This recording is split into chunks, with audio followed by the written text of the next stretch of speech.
মধ্যরাত থেকে শুরু হয়েছে ইলিশ ধরা ও বিক্রির উপর 22 দিনের নিষেধাজ্ঞা। আগামী 25শে অক্টোবর পর্যন্ত পদ্মা, মেঘনা সহ দেশের বিভিন্ন নদ-নদীতে ইলিশ ধরা, পরিবহন, মজুত, বাজারজাত ও বিক্রি সম্পূর্ণ নিষিদ্ধ। বান্ডেল থাকলে প্রতি সেনমানিতে টাকা বাঁচবে। বিকাশ সেনমানি বান্ডেল কিনে জিতুন প্রতি লেনদেনে। এদিকে ইলিশ বিক্রি বন্ধের প্রভাব পড়েছে বাজারে। প্রায় সব মাছেরই দাম বেড়েছে 50 থেকে 150 টাকা পর্যন্ত। ক্রেতা বিক্রেতা শূন্য ইলিশের বাজারে নেই হাকডাক। শনিবার রাজধানীর কারণ বাজারের কোথাও মেলেনি ইলিশ। আগামী 22 দিন নদীতে ইলিশ ধরা, পরিবহন, মজুত ও বিক্রির উপর প্রতি বছরের মতোই নিষেধাজ্ঞা জারি হয়েছে। এর প্রভাব পড়েছে অন্যান্য মাছের বাজারে। রুই, কাতলা, মাগুর সহ সব মাছের দামে কেজিতে বেড়েছে 50 থেকে 150 টাকা পর্যন্ত। রুই মাছ যেটা আগে 400 ছিল সেটা 500।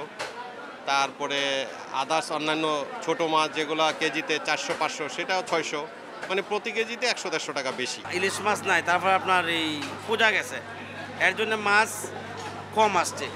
এই কম আসার কারণে কিছু মাছ দাম বেশি হয়েছে। ভরা মৌসুমেও এবার ইলিশের দাম না কমায় হতাশ অনেক ক্রেতা।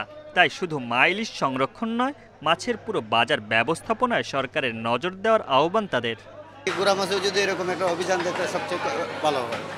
চৈত্র বৈশাখ মাসে তখন তো মাছের ডিম থাকে, কিন্তু দেখা গেল যে গুড়া মাছ সবাই মারে, ওই কারণে মাছ বিলুপ্ত হয়ে যেতেছে। আমদানি করা হয় না, এটার কোনো ট্যাক্স দেওয়া হয় না, আমি কেন এটা এত বেশি দামে কিনবো?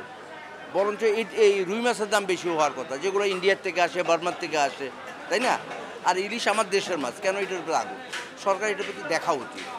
চাঁদপুর, লক্ষ্মীপুর ও বরিশাল অঞ্চলের পদ্মা, মেঘনা ও উপকূলীয় মোট 6টি এলাকা ইলিশের অভয়াশ্রম হিসেবে বিবেচিত। এসব এলাকার নদীতে আগামী 25 অক্টোবর পর্যন্ত সব ধরনের মাছ ধরা বন্ধ থাকবে। Mamunur Rahman, independent news, Dhaka.